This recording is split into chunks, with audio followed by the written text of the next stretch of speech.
Are you looking for valuable business advice to reach that 7-figure revenue mark? Do you want actionable tips to properly navigate through every business challenge you encounter along the way?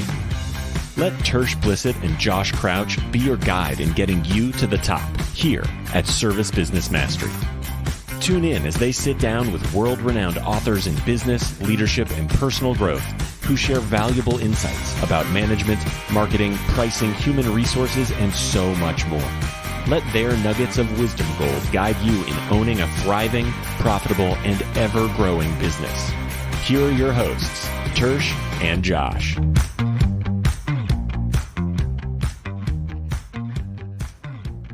Hello everyone out there in podcast world, hope you're having a wonderful day. We're here at the Service World Expo and we're in the Expo arena area, so I apologize for the background noise. I'm here with Trey McWilliams from McWilliams and Son. We're at the Lemon Seed marketing booth. They have amazing presence on social media, and you may know Lemon Seed more than you know McWilliams. You may know McWilliams more than you know Lemon Seed, but we're gonna get into that story. But I really wanna talk to you about pain points that you've had to deal with, because you're third generation. So we get asked questions from time to time where like, hey, my dad has this company and I'm gonna inherit it, but I don't know how that works. Like, I don't know how to have that conversation with it. But before we do that, if you'll just give a quick introduction of yourself and about the company and all that. Yeah, so Trey McWilliams, been in the business since I graduated high school in 2004, but I worked for my grandfather and my dad since I was 8 years old, and I was a third generation. My grandfather started the company after he retired from the Navy. So I've just lived and bled HVAC as a young kid, and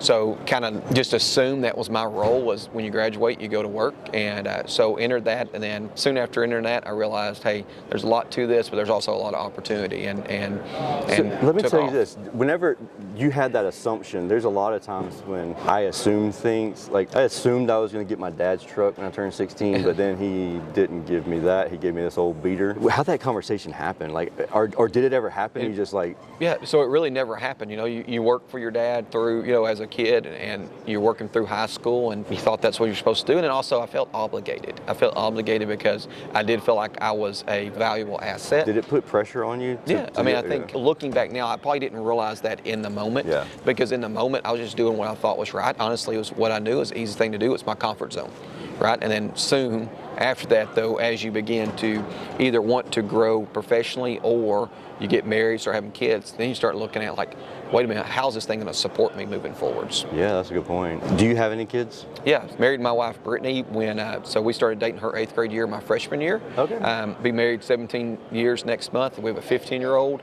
a 12-year-old, and a 10-year-old. Congratulations! Yeah. Congratulations! I have a 14-year-old, and man, he's a challenge for me. We're both the thirds, which is cool. Trey and Tersh.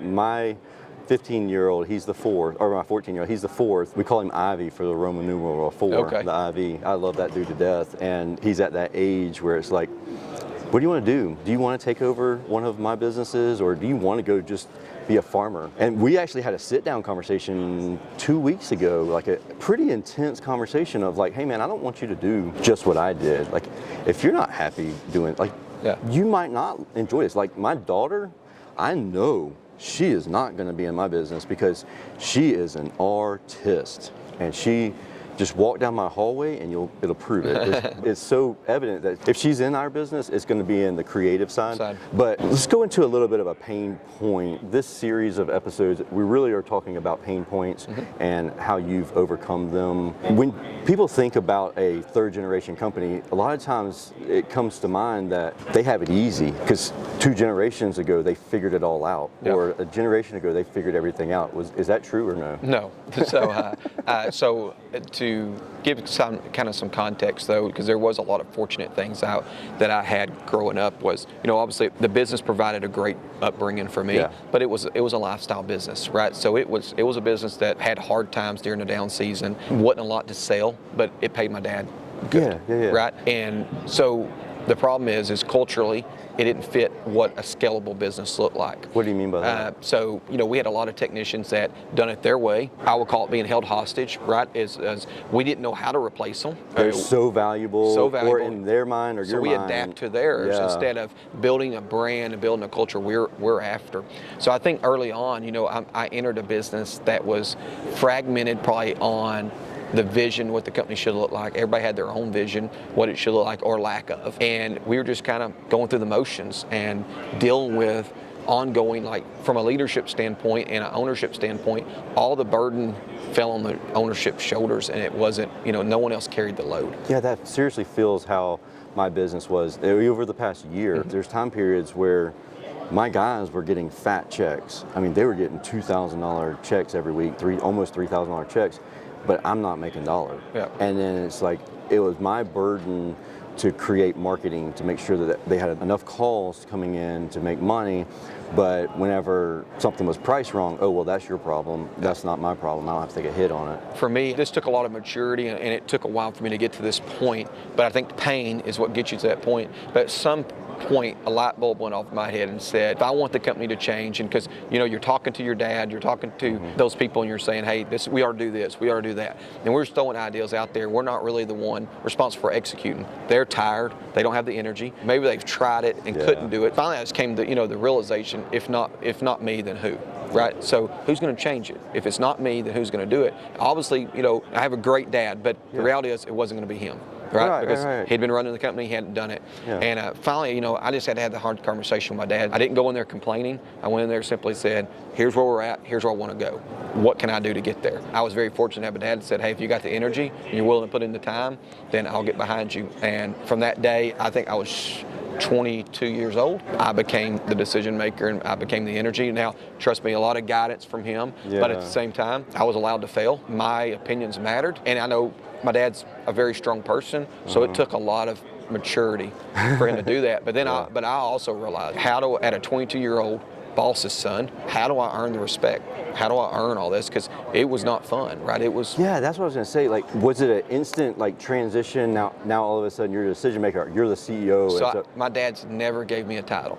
Okay. Right. So I've never been Trey's this, Trey's that. It was simply at the end of the day, Trey, when they start reporting to you because you're a strong enough leader and strong enough influencer, and they respect you. That'd be the day that you'll take that role over. Until then. Okay. And there was things that I recognized. I was 22 years old, had passion, but I knew.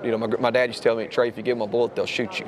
So you got to be early. You got to beat everybody to work. Yeah. You got to be the last one home. What he means is, like, if you give them ammunition to be negative in any way, then they're going to take advantage of that. Yeah, because if you're late to work, they all have the excuse to be late to work, right? If you're low energy at work, they all have that excuse. If you won't adapt to new processes, new ways of doing things, even though some of that stuff took me out of my comfort zone, because I'm not a salesperson. Like I don't want to role play. Yeah. But role playing is uncomfortable. But at the end of the day, role playing was what I needed to take place to get myself and my team to the next level, and I had to suck it up. Yeah, but there was things I recognized, because average age was probably 50 that was in my dad's company, and there was a 22-year-old in their eyes. How many technicians? So we had, at the time, we were doing about $2 million in revenue. Okay. So we probably had 10 to 12 people that was working within our business that were field, right? And that was back in the day when you had one person in the office and 12 personnel in the field, right? So it was already very little direction, very little oversight. So it was Wild West of everybody went and got their own parts, etc. I learned early that it really didn't matter how good of a technician was. It really mattered how good of a leader I was going to be. And so, I went and signed up for John Maxwell, became a John Maxwell certified trainer, I think at 23. And that's wild. And started just investing in myself from a leadership standpoint, because I knew at the end of the day, it was my job to earn those guys' respect. That's a lot of maturity on your shoulders, a lot of weight on your shoulders, and maturity that was required for you to step up. Did you know at that time? Because I look back and I was GM of we went from $1 to $8 million with the company that I was GM for through the recession. And it was one of those situations where I didn't know it at the time that I was probably more mature than what other people in my age group were. But looking back, I can see that. But there were certain people who were like, wait a minute, you're GM of an $8 million company. That don't make sense. Like, how did that happen? And I was like, I don't know. I just followed the process. At that time, we were a BDR company, and I didn't know anything, but the owner of the company handed me the BDR book, and I was like, all right, these are the steps we're going to take. And but you still had to get the buy-in, right? And that's the art. Had to get the buy-in, and that was a challenge, and that's still a challenge for me today. Like, say we introduce Joe Casera's sales training to a group of commercial guys that have never done sales before, and they just like, here's a broken part, I'm going to email it over to the facilities manager, and they're going to approve it or not approve it, and I'm going to go on to the next call. Going from that transition over to now we're going to provide all these options, and we're going to have that conversation, we're going to set the call up properly, and they're like, oh no, that's That's sales. I'm not a salesman, I'm a technician. So the real question, I think, is like, when you bust your butt and you're the one that created the opportunity, you're the one that created the success, are you willing to give the recognition to them, right? Because I knew early on, first I had to earn their respect. Secondly, when we had a win, I had to make sure they were the ones that accepted the award, right? Because success is addicting. So if I could ever figure out how do I make things successful for them, and so how can I make them win, even though sometimes, I can remember early on, like install crews had a 1% callback rate, and that was to celebrate. I went on every install we ever did and fixed anything they did before they left every house. Well, that's a good point. At the end of the day, I'm the one that kept them from having callbacks. You did that quality control. Right? I had a 1% callback rate, actually. Yeah. But the installers got to stand up, get recognition, and Trey's processes is working because, look, we're getting recognition. At the end of the day, I created that in the background, that it would have been easier for me to step up and say, well, I'm the one that did it. But instead of letting them just fail and say, look, I told you to do it this way, now we have a water leak in the attic, which we have way more of than I really want. All we had to do was make sure that the float switch was installed properly and the drain pan was level. And I didn't have the respect to go correct people, right? So I had to show them, like I had to show up on their job site. When an install crew didn't get to a job site till 9:30, it'd been easy for me to say, you know what, y'all deserve to work till 7. But no, Trey got through a sales call and he showed up at 5:30 and got it done. Well, at the end of the day, they didn't change because I told them to. They changed because at the end of the day, they respected I showed up at 5:30 and worked with them through the night to get it done. And the only thing I had going for me was sweat equity, right? That was the only thing I could get. That's where their buy-in had to come from, which honestly, like, it took a lot of energy, and my wife and my kids paid the price for it to get to where we are today. But it's like, how bad do you want culture to change? How bad do you want to scale? Because at the end of the day, I was probably 26, and we had changed. A lot of the employees didn't work there. It's like change the people or change the people, right? Right. And so that was a tough thing too. Was you went through this transition of changing the culture, which means I had to find the people. So let me ask you on that. When you were doing that transition and changing, when you had people still there that had a mindset that they didn't really agree with what you believed, those people were kind of teetering out, but you were bringing new people in, but you wanted the new people to have the buy-in, but you didn't want the old people to influence them in a negative way. Like, you couldn't just say, okay, here's the line, you can't cross it this way and you can't cross it this way. Like, how did you... The most vocal ones in your business is probably not the ones that's the strongest behind your culture, right? Oh, right, and they're going to be the squeaky wheel. Yeah, because a lot of people are more vocal about stuff they don't like and negative than they are about positive. Yeah. But at the end of the day, my job is to protect the herd, right? And but at the same time, I had a business to run, and we could not kill our workforce so I could replace them. So to me, it was early on starting to really empower. A lot of it fell on me, like meaning, hey, when do we rebuild? We're going to rebuild this winter, and we're committed. And where are y'all at again? East Texas. So do y'all have a winter? Because like in Savannah, 70s. No, I mean, so like we'll go from 14% of our revenues done in June to 4% of it's done in January. So obviously I could cut a third of the staff and still be okay, right? So that's planning going into it. And honestly, for my dad, being emotionally connected to those guys, he had to remove himself, right? That's my thing. Like, as soon as I meet their family, done. Yeah. But they see the writing on the wall, and a lot of those realized it wasn't like Trey went in and fired people. People came to me and it's like, Trey, we just, this isn't what we want to do, and hey, I get it, but this is where we're going. Yeah. But I think what happened was the little helper that never spoke up, and all of a sudden, when that guy's gone, he's empowered, and the guy's like, where'd this come from? Like, people rise to the occasion, and moving forward, it's now as we try to continue to maintain culture, is you got to know who your influencers are, and so for me, if I'm going to change something, let's say performance pay, or let's say we're going to change even uniforms is a big thing sometimes, right? I know that even though it's hard people sometimes to sell, I give them a seat at the table, right? I have what I want their mindset to be when they leave my office, and it's my job to sell them the product that I need them to do. And it becomes their idea, or they have the idea. Yeah, it's their idea at the end of the day. So, when they're having that little truck talk or coffee talk, water cooler talk or dumpster talk, they're on my side, right? Yeah. And so it's not Trey's ideal, it's our ideal. As we grew, that's what I came to recognize was like, there's people in your business that has the respect that maybe you don't have, and you got to go be able to sell them behind closed doors, say, hey, I need you, and this is what I need you to do, and here's why. I even do it, and sometimes it's honest, like, hey, I'll be honest, like, this isn't designed to pay y'all more money, but we got to get labor under control, or I can't pay these people, or we can't grow, and there's not going to be as much opportunity for you in the future. And I feel like anytime that I'm transparent that way, they get buy-in.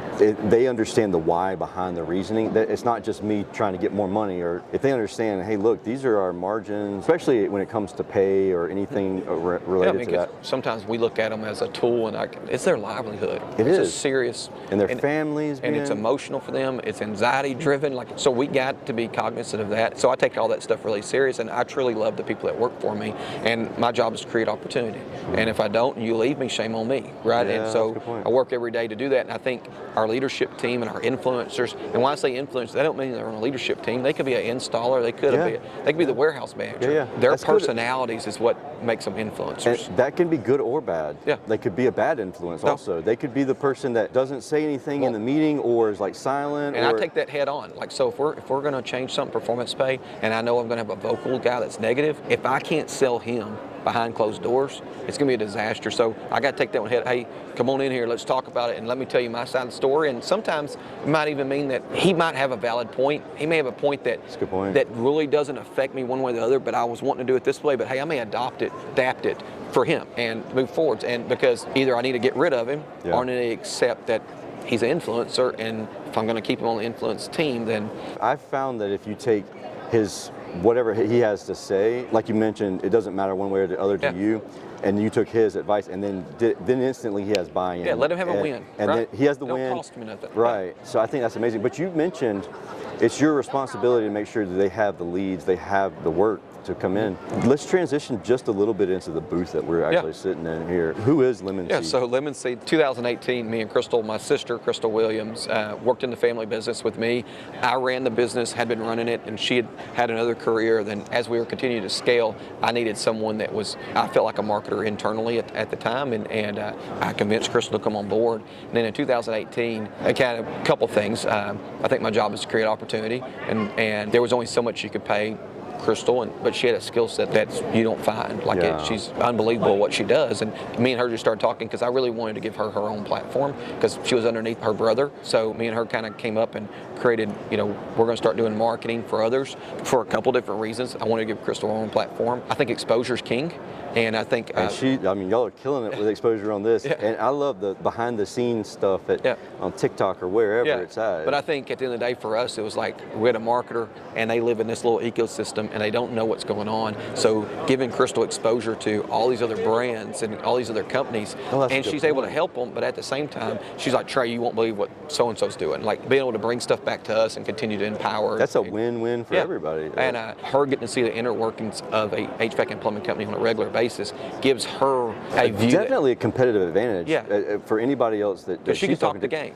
Exactly, she's experienced the game, and it's not just buzzwords that she's saying, which is really awesome. How large was the company whenever Lemon Seed was created? So in 2018, we're doing about $12 million. $12 million. Y'all have multiple locations, don't you? Yeah, we have multiple locations. So we'll do right at $30 million this year, and still, on a growth path to continue to do other things. So, that's what's up. That's really cool. And Lemon Seed's team has been instrumental in that, just because of the exposure, right, and strategic things that we do, and understanding the disciplines of marketing, right. It's a long game. So here's a tough question for you. What would have to happen for you to fire Lemon Seed as your marketing company?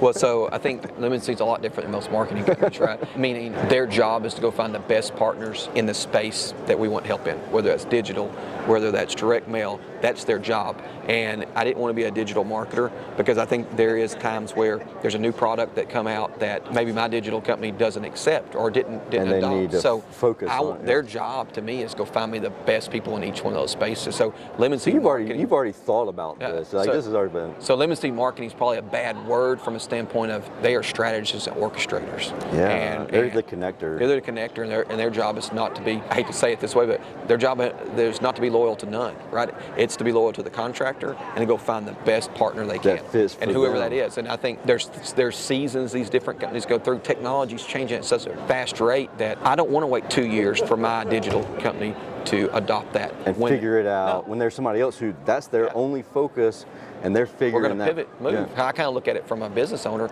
I'm loyal to one person, and that's my employees, right? And my job is not to foster relationships and buy equipment from so-and-so because he takes me on a deer hunt, right? That's true, though, but how many times do we fall guilty of that? I don't want to discredit relationships are important, but at the same time, we need to have the exposure to say the relationship is more important than what the value is there. Majority of the time, we never even look at the value there. We simply just say, oh, he's more important. He's a good guy. Yeah, he's a good guy. Compared to what? If it's worth $3 million in growth in your business, is that good a relationship? Probably not. No one has that conversation, and that's where, the accountability, that's what I expect out of Lemon Seed every day, is like, that's what I hold them accountable for. It's like, y'all need to execute, but you need to make sure our partners are the best partners we possibly could have today. That is a really good point. And I love the fact that you mentioned the relationship, even so relationships with vendors. I'm guilty of not using a certain vendor because, I don't really get along with the counter guys, but they might be 20% less on parts. Like, is it the relationship worth? Yeah, and the reality is, I think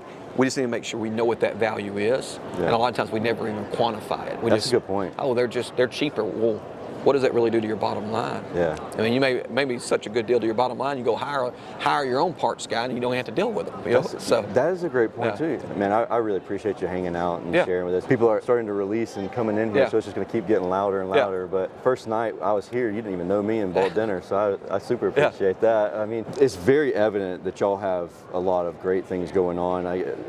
Lemon Seed, they're killing it with your marketing and sharing your content, and I love seeing all of that too. But you and your team are very much of an inspiration to the other guys that are out there. I think this industry is probably the most giving and the coolest people in the industry. Like, they're all just hard workers. So it's just a fun place to be because there's so many like-minded and so many people that got here because of sweat equity. Yeah, so, true. Yeah. I really appreciate y'all hanging out with us. If you have any questions, don't hesitate to reach out to me. I'll get you connected with their teams over here. Lemon Seed Marketing, they're great people. That being said, I hope you have a wonderful and safe day. We'll talk again next time. See you. Thank you, guys.